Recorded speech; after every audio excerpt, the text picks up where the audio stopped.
तो आज हम लोग अपना जो किताब का दूसरा चैप्टर है, दूसरा अध्याय है, इसका नाम है बहुपद। उसकी स्टार्टिंग कर रहे हैं इस वीडियो से। और कक्षा 9 में भी जो दूसरा अध्याय था उसका नाम बहुपद ही था, भूल गए होंगे शायद। और इसीलिए हम लोगों की जो कक्षा 9 की सीरीज है उसको भी एक बार देख लेना अगर मन कर जाए बहुपद का, क्योंकि उसमें जो बहुपद का सिलेबस था ना, पाठ्यक्रम था, वो थोड़ा ज़्यादा था और इस वाले चैप्टर से पहले का सिलेबस था। तो अगर आपको यहाँ पर कुछ जगह पर दिक्कत आए तो आप एक बार उससे रिवाइज कर सकते हो, ठीक है। और यहाँ पर दिक्कत ज़्यादा आनी नहीं चाहिए अगर आपने थोड़ा सा भी ठीक से पढ़ा हुआ है और एक बार वो वीडियोस देखोगे तो बिल्कुल भी दिक्कत नहीं होगी। तो चलिए स्टार्टिंग करते हैं कि बहुपद में था क्या, और यहाँ पर भी अपनी किताब है ना उसमें भी थोड़ा बहुत हम लोगों को पहले से रिवाइज कराया गया है। तो बहुपद को हम लोग इंग्लिश में क्या बोलते हैं? पॉलिनोमियल। क्या बोलते हैं? पॉलिनोमियल्स।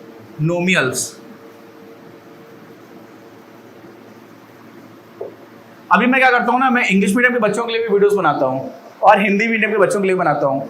तो कई बार ऐसा होता है कि कुछ चीज़ें इंग्लिश मीडियम में बता देता हूँ, कुछ हिंदी मीडियम में बता देता हूँ, क्योंकि जब याद आ जाता है वो वैसे बता देता हूँ। तो शायद ये उनको नहीं बताया हुआ था। पॉली का मतलब क्या होता है? पॉली का मतलब होता है बहुत, है ना। ग्रीक है ना, जो ग्रीस था वहाँ की जो भाषा थी उसको ग्रीक बोलते थे उस टाइम पर। तो इसका मतलब हो जाता है बहुत। और बहुत को ही संस्कृत में या जो तत्सम शब्द होते हैं उसमें बहु भी बोला जाता है। मैं छोटा था तो हम लोग संस्कृत पढ़ाई जाती थी, कक्षा 2 से हमारे यहाँ पर संस्कृत शुरू हो गई थी। मैं सरस्वती शिशु मंदिर में पढ़ता था बचपन में। तो वहाँ पर एक बार कुछ ऐसा वाक्य था, बहु चपलाह। चपलाह मतलब चतुर होता है। तो पता नहीं इसमें बचपन में कभी कभी होता है ना, आपको किसी बात में बहुत हंसी आ जाती है, फिर आप हंसते रह जाते हो। तो मैंने पहली बार बहु चपलाह जब सुना था तो मुझे बड़ी हंसी आई थी। और हमारे ही एक दोस्त हुआ करता था, उसका कुछ नाम था, नाम छोड़ दीजिए। तो उसका बहुत चढ़ाते रहे हम लोग कि ये बहु चपलाह, ये बहु चपलाह, ठीक है। तो ये तो खैर बहुत ही छोटी सी चीज़ है। यहाँ पर बहुत होता है पॉली का मतलब, और नोमियल्स का मतलब क्या होता है? नाम। तो बहुत सारे नाम पढ़ रहे हैं क्या हम लोग? यहाँ पे तो पद लिखा हुआ है। यहाँ पर नोमियल्स का ही जो दूसरा अर्थ है वो हो जाता है पद। यानी कि यहाँ पर नोमियल्स को हम टर्म्स भी कह सकते हैं। क्या कह सकते हैं? टर्म्स। ओके। तो बहुत सारे टर्म्स हों तो उसको क्या बोल देते हैं? पॉलिनोमियल। अच्छा, एक टर्म होगा तो उसको क्या बोलेंगे? संस्कृत में होता है ना एक वचन, द्विवचन, बहुवचन, है ना। तो एक ही टर्म है, जैसे मान लीजिए 7x लिखा हुआ है, तो ये क्या है? एक टर्म है, तो उसको पॉलिनोमियल बोलेंगे? पॉलिनोमियल है, लेकिन एक टर्म वाला पॉलिनोमियल है। तो इसका एक स्पेशल नाम भी होता है, और वो नाम क्या होता है? मोनोमियल। क्या होता है? मोनोमियल। ठीक है। अभी यहाँ पे इंग्लिश से डरना नहीं है यार, समझ लो, इंग्लिश वाले समझ लो कि हिंदी वाले समझ में आ जाएगा, और हायर एजुकेशन में इंग्लिश ही काम में आएगी। मोनो का मतलब क्या होता है? एक, और मियल आपको फिर से वही आ गया, ठीक है। नाम एक तरह से मिलाकर के रख दिया। जब दो टर्म होते हैं तब क्या बोलते हैं उसको? ठीक है। हिंदी में बहुत ही आसान है। हिंदी में यहाँ पे हो गया बहुपद, यहाँ पर हो गया एक पदीय, ठीक है। क्या हो गया? एक पदीय। ये एक पदीय बहुपद हो गया, ठीक है। ऐसे ही दो पद होंगे तो द्विपदी बोल देंगे उसको, ठीक। तीन पद होंगे तो त्रिपदी बोल देंगे। तो हिंदी में तो नाम बहुत ही आसान है, लेकिन यहाँ पर जब इंग्लिश में बोलते हैं तो उसको बोलते हैं मोनोमियल। अच्छा, दो टर्म्स लिखे हों, 7x + 3 लिखा हुआ है, तो ये दो टर्म्स हो गए। अच्छा, ये दो टर्म्स हैं कि तीन टर्म्स हैं? आप तो बोलोगे सर ये ऐसा भी तो लिखा हुआ है 7 × x + 3, तो एक ये हो गया, एक ये हो गया, एक ये हो गया। नहीं, हम लोग प्लस को ही देखते हैं, ठीक है। कभी कभी माइनस को भी देख लेते हैं, लेकिन अगर सही से देखोगे तो वास्तव में प्लस को ही देखते हैं। कैसे? ये टर्म नहीं, जो गुणा है ना वो ऑलरेडी मानते कि साथ में था, तो ये एक साथ में था, एक ये था, तो ये दो पद ही हैं। कितने? दो पद हैं, तो ये द्विपदी हो गया। इंग्लिश में इसको क्या बोल देंगे? इसको बोल देते हैं बाइनोमियल। बाई मतलब होता है दो, नोमियल मतलब पद, ठीक है। टर्म हो गया, तो ये हो जाता है। तो एक तरह का तो होगा कि एक पद है तो एक पदी हो गया, दो पद है द्विपदी हो गया, तीन हो गया त्रिपदी हो गया, मोनोमियल, बाइनोमियल, ट्राइनोमियल, ऐसे चार पद होंगे, तो उसको हम लोग नामकरण कर सकते हैं। तो ये भी हम लोगों ने 9th क्लास में पढ़ा हुआ था, एक तरह का रिविजन हुआ है। अभी जो मैंने आपको प्लस और माइनस की कहानी बताई थी, आपने कोई तो छोड़ दिया? आपने छोड़ा कुछ नहीं है, कुछ नहीं छूटेगा। यहाँ पर क्या आ जाता है? 7x। ये अपना पहला लेक्चर है ना, तो मैंने ऊपर नीचे लिखा हूँ, उसकी कोई टेंशन मत लेना, बस समझ लो अभी, है ना। 7x - 3 होता है। क्या होता है? 7x - 3। यहाँ पर भी दो पद हैं। इसी को अगर आप थोड़ा दूसरी तरह से लिखोगे तो आप क्या लिखोगे? आप लिखोगे 7x + -3। 7x में आपने -3 जोड़ दिया, तो जितनी चीजों को जोड़ करके आप कोई पॉलिनोमियल या बहुपद लिख रहे हो, उतने ही उसमें टर्म्स हो जाते हैं। तो आप जोड़ रहे हो, जैसे अभी लिखा हुआ है यहाँ पर 2x² - 3x - 5। ये क्या लिखा हुआ है? आपने 2x² में क्या जोड़ा? -3x जोड़ा। और फिर आपने क्या जोड़ा, -5 जोड़ा। तो यहां से आप देखना स्टार्ट करोगे तो आपको दिखेगा कि हाँ एक टर्म ये था, इसमें ये टर्म आकर के जुड़ गया और ये टर्म आकर के जुड़ गया। तो यहां से जितने टर्म्स मिल करके जुड़ रहे हैं ना, जहां पर प्लस आ रहा है उसके इधर और इधर के टर्म्स होते जाएंगे। तो एक टर्म ये हो गया, 2 ये हो गया, 3 ये हो गया, तो ये कितने हो गए टर्म्स, 3 टर्म्स हो गए। ठीक है, तो ये तो हो गई टर्म्स की बात। तो पॉलिनोमियल्स का एक तरह का क्लासिफिकेशन होता है जिसमें हम लोग देखते हैं कि टर्म्स कितने हैं। तो टर्म्स के हिसाब से एक पदी, द्विपदी, त्रिपदी हो गया। ठीक, ये तो सबको समझ में आ गया होगा, आ ही गया होगा यार, 9th क्लास में भी था, है ना। अब आ जाते हैं बहुपद के दूसरी तरह के वर्गीकरण के बारे में बात करते हैं। इसमें क्या होता है, इसमें जैसे लिखा हुआ है 2x + 3, एक लिखा हुआ है 3x² + 4, इतना ही मान लो। ठीक है, एक जगह पर लिखा हुआ है 7x³ - 2x² धन 7x - 4। ठीक, अच्छा इसमें देखो यार, जो आपका चर है, चर को इंग्लिश में क्या बोलते हैं, वेरिएबल। जो आपका वेरिएबल है उसकी घात क्या है, यहां पर घात है 1। ठीक है, 1 छिपी हुई होती है। आप 7 को ऐसे नहीं लिखते हो, 7 की घात 1 लिखते हो कभी ऐसे, हैं नहीं लिखते हो ना। तो ऐसे यहाँ पर x की घात भी 1 हम लोग नहीं लिखते हैं, तो यहाँ पर 1 छिपी हुई घात है। ठीक, तो यहाँ पर जब एक घात होती है तो हम लोग इसको बोल देते हैं क्या, रैखिक बहुपद। क्या बोलते हैं, रैखिक बहुपद। क्यों बोलते हैं, ये भी हम लोगों ने कक्षा 9 में पढ़ा हुआ था। इसलिए बोलते हैं क्योंकि इसको जब हम लोग ग्राफ पर प्लॉट करते हैं ना, ये मान लो आपका p अक्ष है, तो आपने एक अक्ष ले लिया, ये वाला अक्ष जो अक्ष है वो ले लिया x, और ऊपर वाला जिसको हम लोग नॉर्मली y लिया करते हैं, y अक्ष की जगह आपने p अक्ष ले लिया, या उसको y भी बोल सकते हो। जब p अक्ष ले लिया, मैं क्या बता रहा हूँ यार, ये बता रहा हूँ, ये है आपका x, ये है आपका p अक्ष। ठीक है, नीचे आपका -px और यहाँ पर है -x।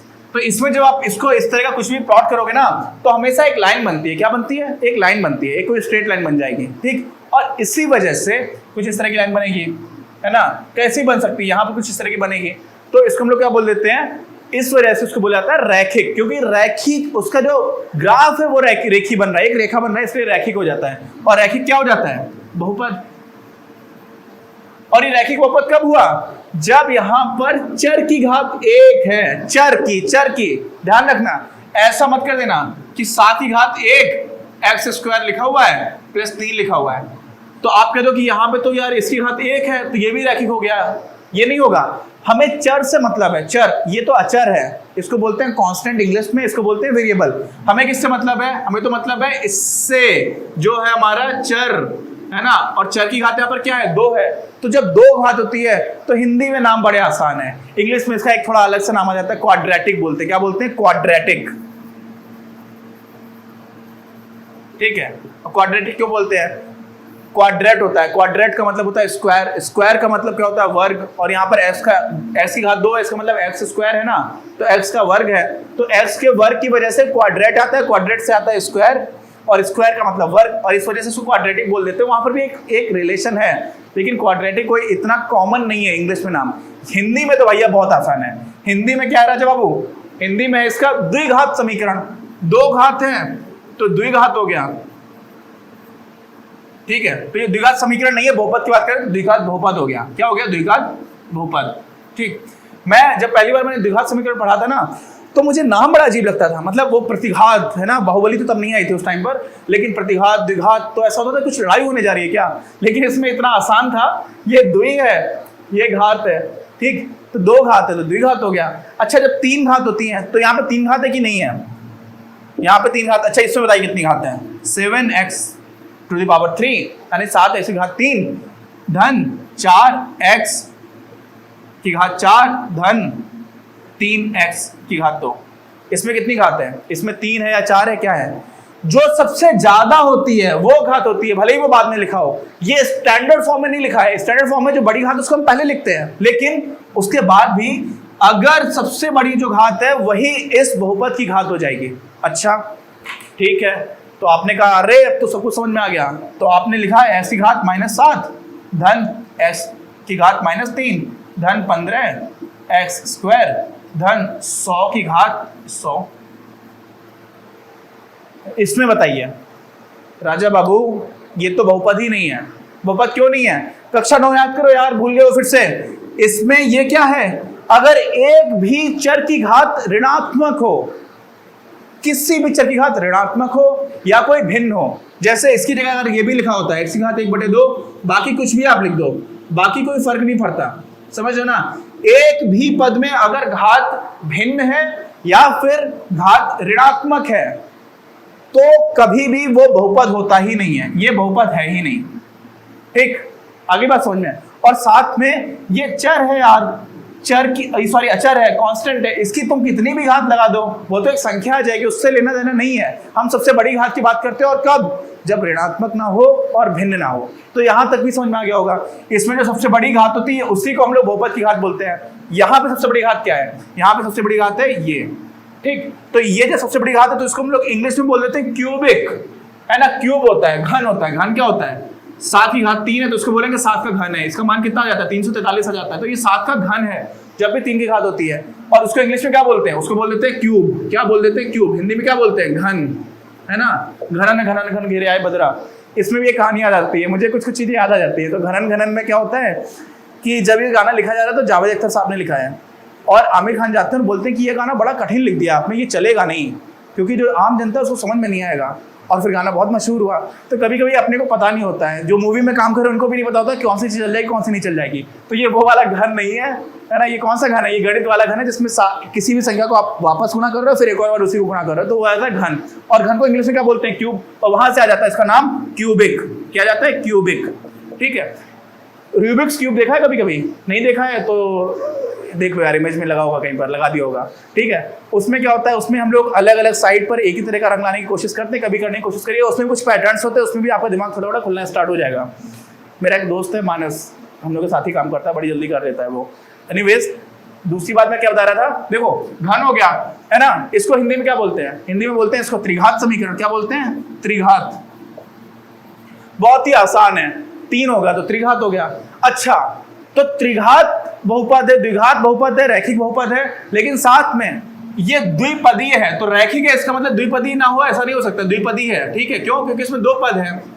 तो जो पद की बात है वो अलग तरह का वर्गीकरण है, और घात की बात है वो अलग तरह का वर्गीकरण है।